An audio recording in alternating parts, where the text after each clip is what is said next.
evaporation principle, and black liquor Halo property. teman-teman, perkenalkan nama saya Agnes Fortuna dengan NIM 2007034805 dari program studi D3 Teknologi Pulp dan Kertas. Di video kali ini, saya akan membahas mengenai evaporation principle and black liquor properties. Silahkan disimak videonya ya, semoga bermanfaat. Teman-teman di sini tentunya sudah tidak asing lagi dengan kata black liquor atau sering kita kenal dengan lindi hitam. Maka mari kita bahas mengenai apa itu black liquor untuk menambah pemahaman teman-teman sekalian. Lindi hitam atau black liquor merupakan campuran bahan kimia yang terdiri dari air, senyawa organik, dan senyawa anorganik yang berasal dari bahan pemasak dan hasil reaksi selama pemasakan berlangsung. Sekitar 47% dari senyawa organik dalam lindi tersebut berupa lignin. Bahan organik dalam lindi hitam yang dihasilkan setelah pembuatan pulp kraft pada dasarnya terdiri atas lignin dan produk-produk degradasi karbohidrat di samping bagian-bagian kecil ekstraktif dan produk-produk reaksi mereka. Jika kita membahas mengenai black liquor, tentunya sudah tidak asing lagi dengan yang namanya lignin. Lignin merupakan polimer heterogen dan senyawa kimia yang merupakan bagian integral dan dinding sel tanaman yang memberikan kekuatan mekanik tanaman selulosa. Tujuannya sebagai perekat yang mempertahankan hemiselulosa dan selulosa dalam membentuk dinding sel.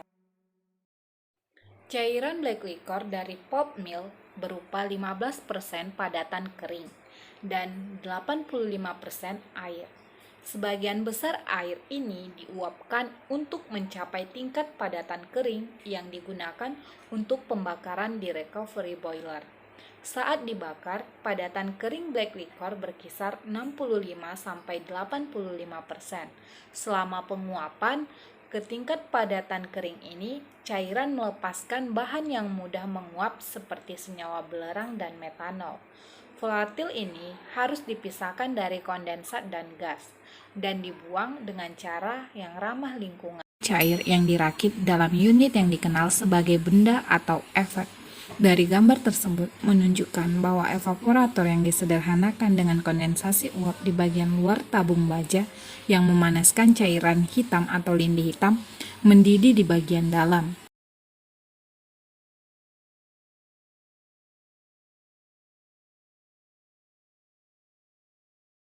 Recovery boiler adalah suatu unit plant yang digunakan untuk memurnikan senyawa-senyawa kimia anorganik yang terkandung dalam black liquor. Rendahan panas di evaporator dipengaruhi oleh laju penguapan, koefisien perpindahan panas keseluruhan, total luas permukaan perpindahan panas, dan perbedaan suhu sebagai delta T.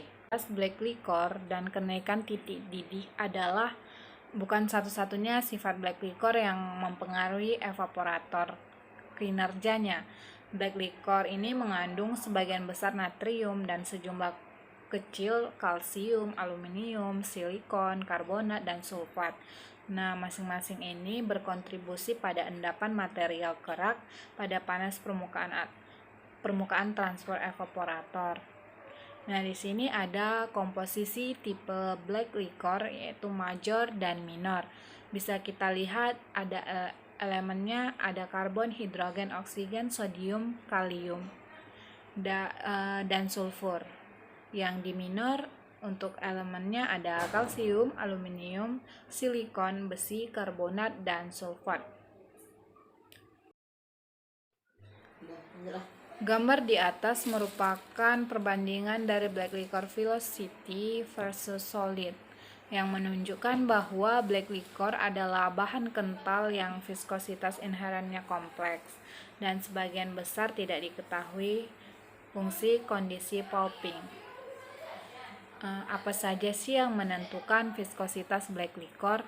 Adapun yang menentukan viskositas black liquor itu ada pertama kandungan padatan total dan suhu, kedua jenis kayu dan kondisi memasaknya, yang ketiga sisa alkali atau pH, yang keempat korelasi, yang kelima viskositas harus diukur untuk desain evaporator. Baik, sekian video presentasi dari saya. Jika ada kesalahan dan kekurangan, saya minta maaf. Dan semoga apa yang saya sampaikan dapat bermanfaat dan menambah ilmu untuk teman-teman sekalian. Terima kasih.